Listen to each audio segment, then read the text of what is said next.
बघा असा सुंदर एक प्लॉट तयार झालेला आहे किरण टेक्नॉलॉजीच्या माध्यमातून आपण बघू शकतो। हे बघा कसा असा सुंदर माल आहे याच्यावर।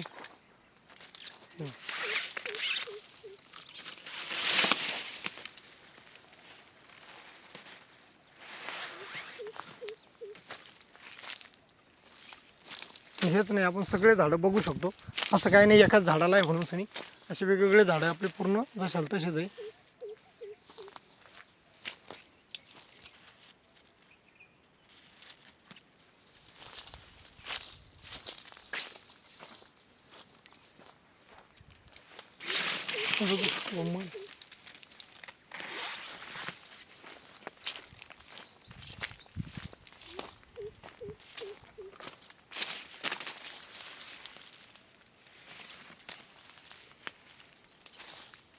पाण्याची कमतरता असल्यामुळे थोडंसं सुकत आहे, क्वालिटी एक नंबर आहे बघा, आपण बघू शकतो।